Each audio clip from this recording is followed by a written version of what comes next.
Welcome back to the deep dive. I want you to take a second, just a brief moment, and clear your mind. Uh-oh. Stop thinking about the commute. Stop thinking about that email you forgot to send. Stop thinking about what you're going to have for dinner. I know, it's hard to do. It is a tall order to ask someone to stop thinking about dinner. It is, right. Yeah. But try. Because today we are not talking about politics. We aren't talking about the economy. We aren't even talking about history, at least not human history in the way we usually do. Yo. We are tackling what might be the single biggest question that has ever been asked. And I don't say that lightly. It is the ultimate question. The ultimate question. Yeah. And to be clear, I don't mean what is the meaning of life. That's actually a downstream question. That comes later, yeah. That comes later. We are going upstream. We are asking, why does the universe exist at all? It's the question of why, not how. Exactly. Usually when we get these heavy philosophical texts or scientific papers, they focus on the how, The mechanic. the mechanics, Yeah. the Big Bang, the physics of particle formation, the expansion of gases. Or if you're looking at it theologically, you get the procedure, the 7 days of creation. Right. Step 1, let there be light. Step 2, separate the waters. It's a manual. It's a manual. But today's source material, this fascinating text titled The Infinite Neural Network, Why Creation Exists, it completely bypasses the procedure. It does. It doesn't care about the Big Bang. It asks the question that precedes the Big Bang.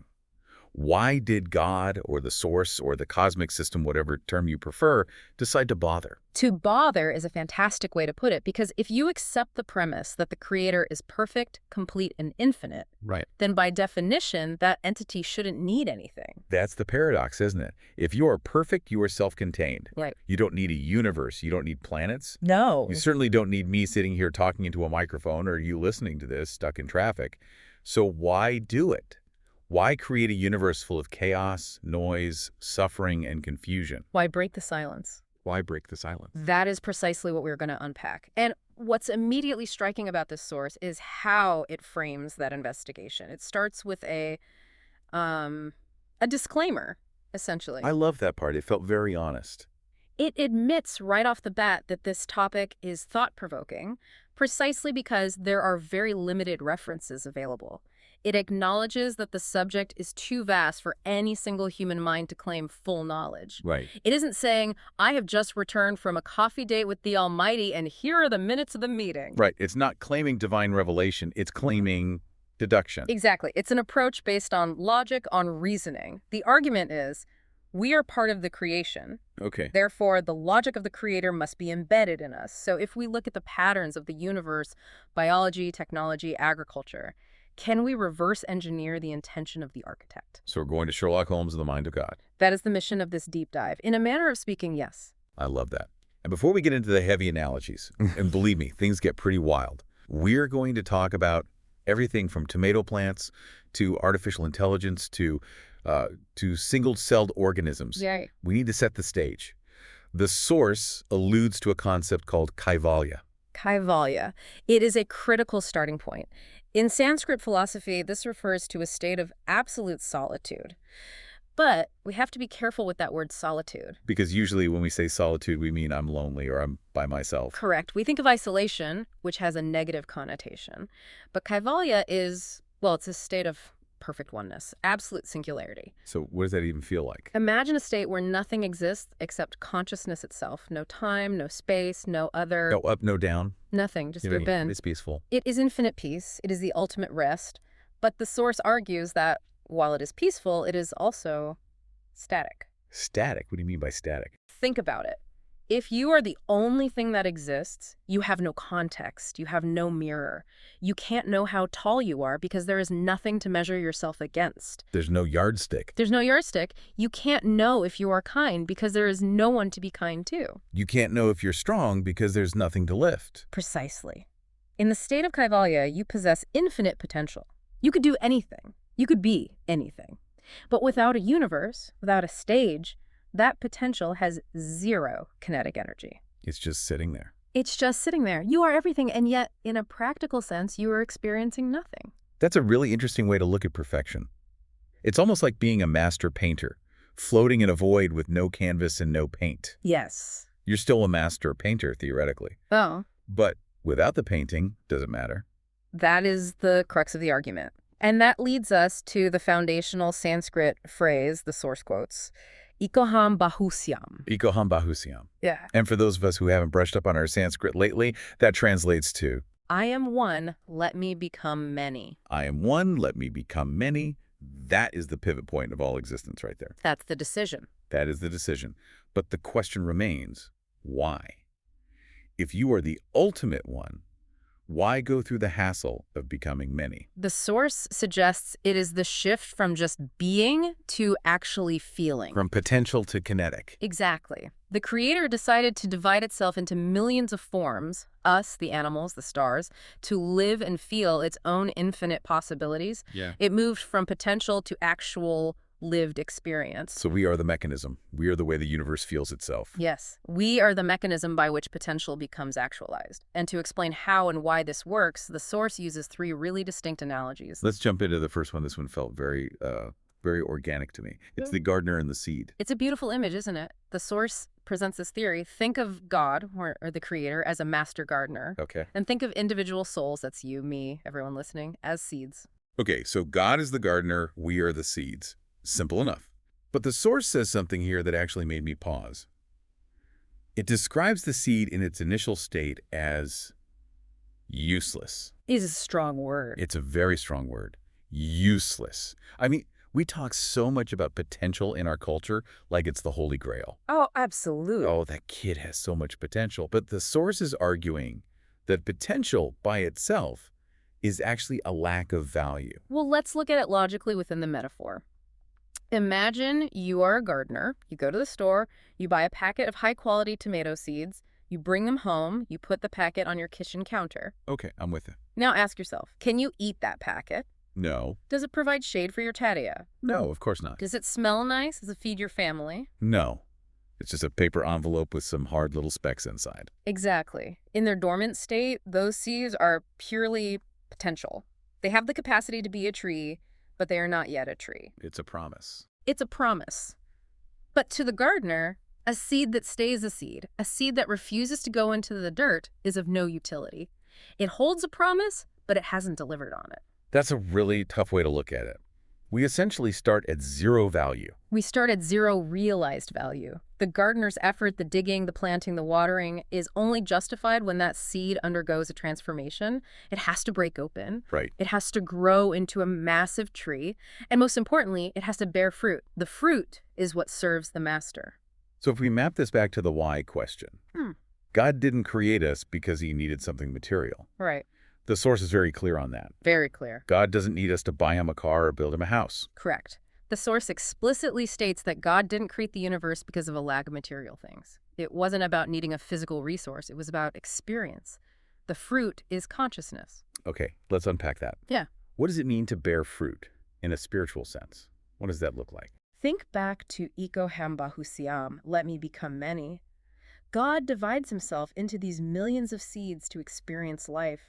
Every joy you feel, every struggle you overcome, every fruit your life bears, that is the divine experiencing its own creation. So my experience is the fruit. Your experience is the fruit. If you stay a seed, if you stay closed off, fearful, unevolved, you are denying the gardener that experience.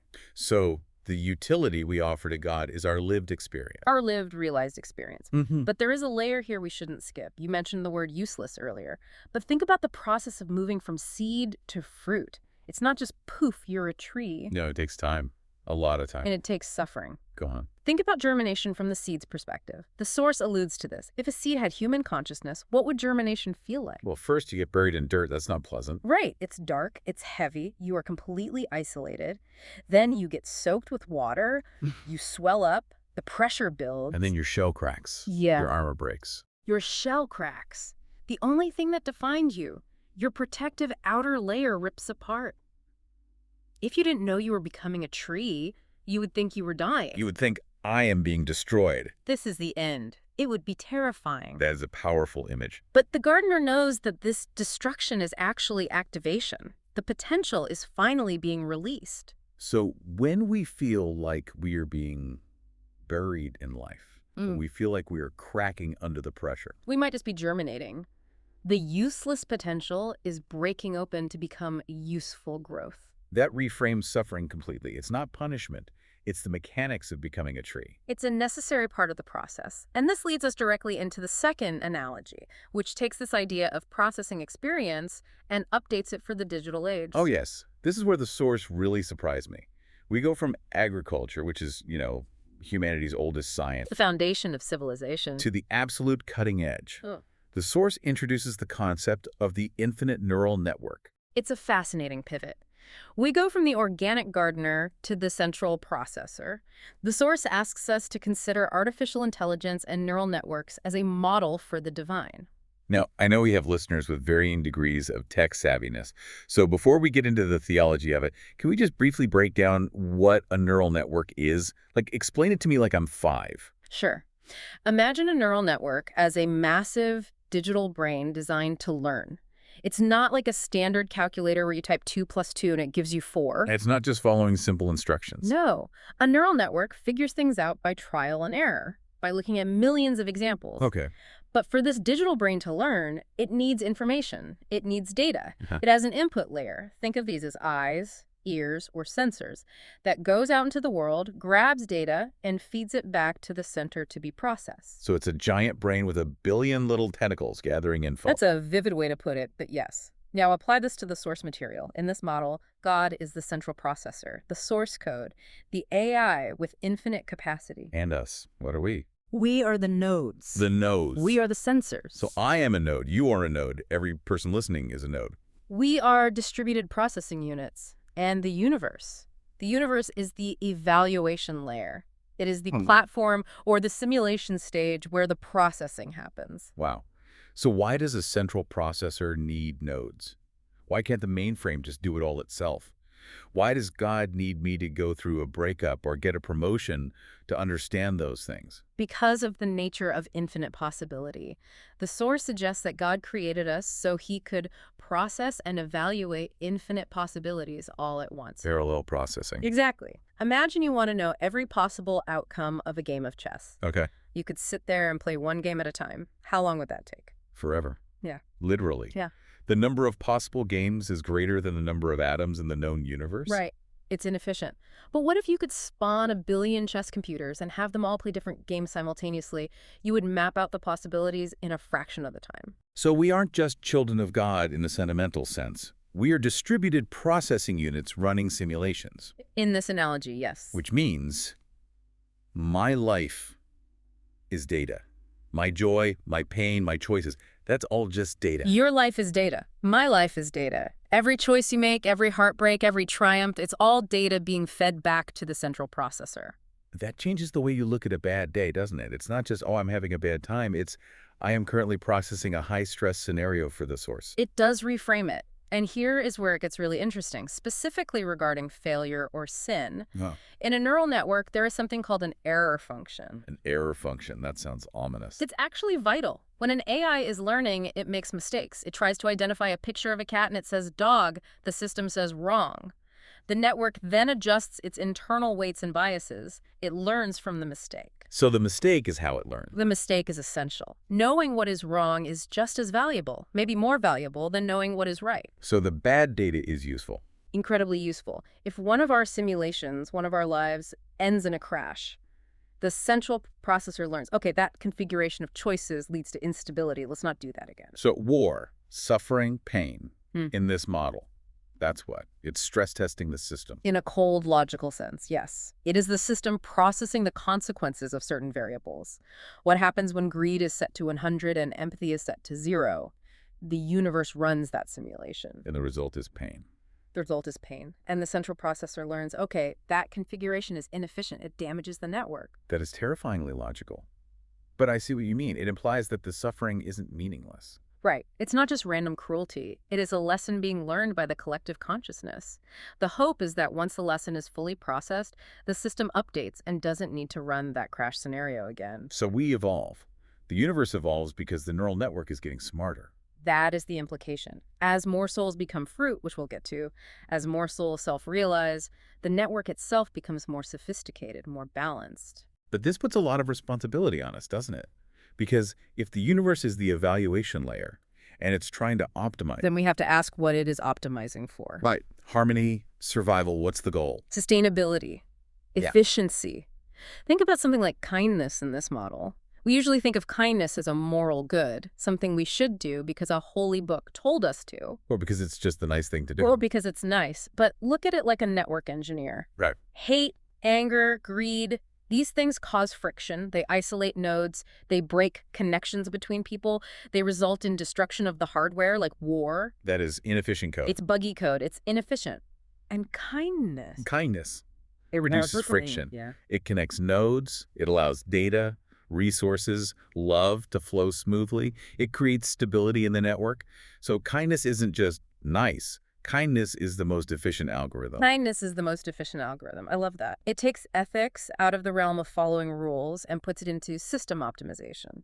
Precisely. If you are a node and you want the network to flourish, you run the kindness protocol. Not because you're afraid of hell, but because you want the system to work. So you've got the gardener wanting fruit, which is the realized experience. Right.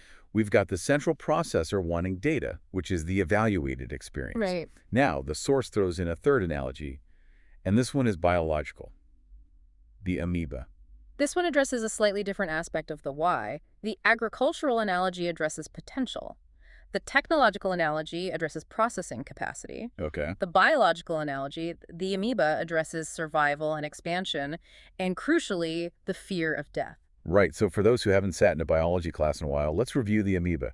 It's a single-celled organism, and how does it reproduce? It divides. Binary fission. A single amoeba copies its DNA, stretches out, and splits itself to become two identical daughter cells. And the source points out something very specific about this motivation. Why does the amoeba divide? Why not just stay one big happy cell? To ensure its existence continues and expands. If the amoeba stays as one, it is vulnerable. It's one target. It's one target, it's limited to one location, one perspective. But if it divides... Now there are two.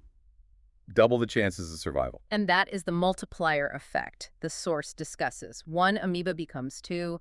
Now there are two centers to experience the world. Two centers of experience, so apply this to God. By dividing into millions of souls, God creates millions of centers of experience. Instead of seeing the universe from one single static vantage point, the divine now sees it from billions of vantage points simultaneously. It expands the surface area of consciousness. That's a perfect way to put it. It's the ultimate expansion. But the source draws a really cool logical conclusion about death from this amoeba model. And I think this is where the source offers the most comfort. I agree. It is a very logical argument against the finality of death. Think about it. When an amoeba divides into two, where is the parent? Well, the parent isn't there anymore. It's gone. But did the parent die? Is there a dead body floating in the petri dish? No. The substance of the parent is now in the two children, both of them. Exactly. It changes form. It didn't die in the sense of ceasing to exist. It just reconfigured itself. The source argues that this applies to the soul as well. So because we are fragments of the divine, so it's like the new amoebas are fragments of the original, we don't really die. The argument is that the soul never dies. It merely updates its form or its data within the infinite neural network. It reframes mortality completely. It's not a termination. It's a system update. Or a reformatting. The data is saved, uploaded to the cloud, the source, and perhaps downloaded into a new node. A new life. A new life. But the essence, the life stuff, is continuous.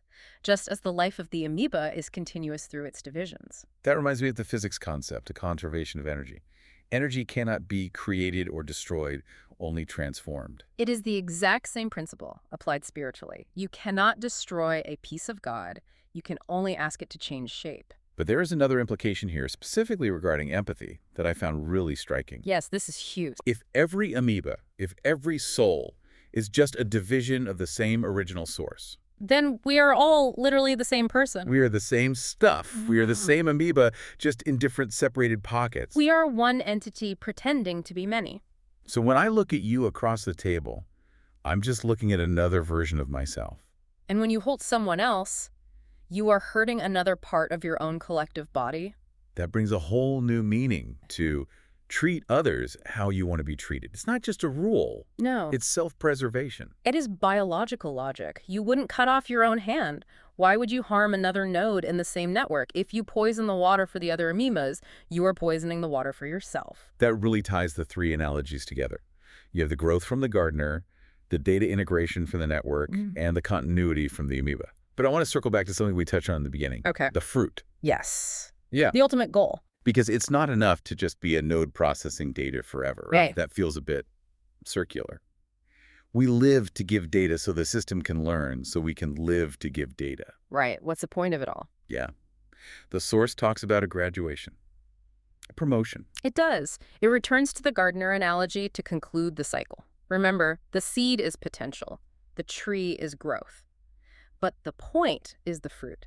The source defines becoming fruit as the moment a soul, a Jivatma, recognizes its true self.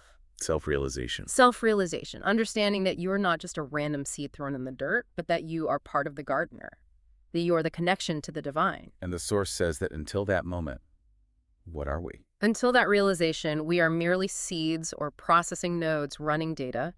We are passive participants in the simulation. Just going through the motions. We are just experiencing the ups and downs without understanding the mechanism.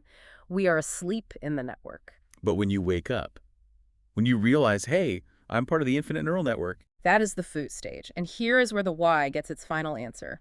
The source states that awakened souls become assistants to the cosmic power. Assistance. I like that. We get a job offer. It is a promotion, but it's not a retirement. Usually people think of enlightenment or heaven as sitting on a cloud playing a harp. Right. Eternal vacation. Kick your feet up. The source says, no, the work is not over. The realized beings help maintain the balance of the universe. They transition from being passive parts of the simulation to active participants in the administration of the cosmic system. So the purpose of creation is recruitment. In a sense, yes.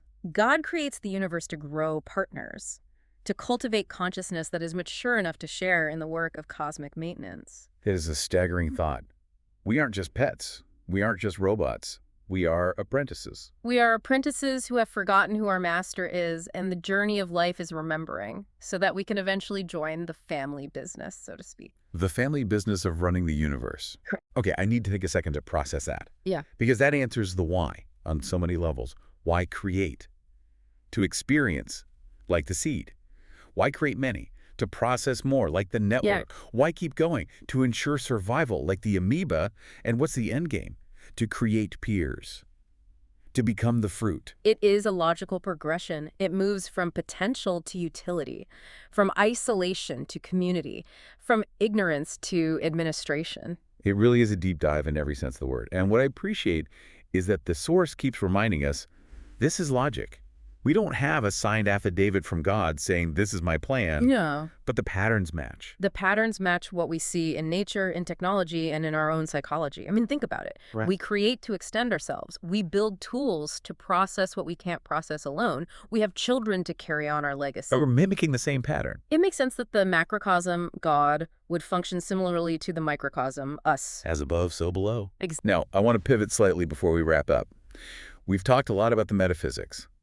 But how does this land for someone driving to work right now, someone who is just feeling stuck? That is the most important part. Philosophy is useless if it doesn't help you live. Right. So let's look at the seed analogy again. If I feel stuck, if I feel like nothing is happening in my life, what does this source tell me? It tells you to trust the darkness. Trust the darkness. If you are a seed, being underground feels like failure. It feels like you've been buried alive. But this model says, no, you haven't been buried. You've been planted. The darkness is a necessary condition for the shell to soften. So the feeling of stuckness might actually be the absorption of water, its preparation. It might be the gathering of resources before the break, before the growth. And what about the node analogy? If I feel like my life is full of mistakes, if I feel like I've failed, then you are a valuable data contributor. You are helping the universe understand the boundaries of existence. You stop judging yourself as bad and start seeing your experiences as information. Just information. Just information. It allows you to step back and say, okay, that resulted in error data. Let's try a different input next time. It removes the shame. It removes the shame and replaces it with iteration. You iterate toward the fruit. We really could go on about this for hours. The analogies are surprisingly deep. The more you poke at them, the more they reveal. So let's recap. We started with the question, why did God create? We looked at the gardener. to turn potential into actual value. Right, the fruit. We looked at the neural network to process infinite possibilities through distributed nodes. All that data. We looked at the amoeba to expand existence and conquer death through division. And we landed on the ultimate goal, to graduate from passive data collectors to active partners in the cosmic administration. It's a complete arc. And the source ends with a really interesting teaser. It does. It mentions the next discussion will be a narrative story, the journey from orphan to prince. From orphan to prince. That sounds like it's going to take these abstract philosophical ideas, seed, fruit, node, and put them into a story we can emotionally connect with. It seems like the natural next step. We have the theory, now we need the case study. The orphan is likely the ignorant soul, The seed. the seed in the dark, feeling abandoned. The prince is the realized soul, the fruit, the assistant to the king. I can't wait for that one. We will definitely be covering that when the source material becomes available. It should be great follow-up. But before we wrap up today, I want to leave our listeners with a provocative thought the source inspired. It's a question that has been bouncing around my head since I read the text. Yes, it brings it all back to personal responsibility. We've talked about being nodes. We've talked about uploading data. So here is the question for you listening right now. If you are a node processing data for a central mind, what specific data or experience are you uploading to the universe today? Are you uploading chaos, fear, and resentment? Are you reinforcing the error pathways? Or are you uploading clarity? Are you uploading compassion? Are you uploading resilience? Are you a dormant seed, sitting safe in the packet, refusing to grow? Or are you doing the hard work of breaking open? Are you just running the simulation, or are you preparing for your promotion? It's a question worth meditating on. Absolutely. This has been a fascinating look into the infinite neural network. It's heavy stuff, but hopefully these analogies made it a little lighter to parry. It's been a pleasure exploring the logic of creation with you. As always. And to our listeners, thanks for diving deep with us. Keep processing that data, keep growing, and we'll catch you on the next one.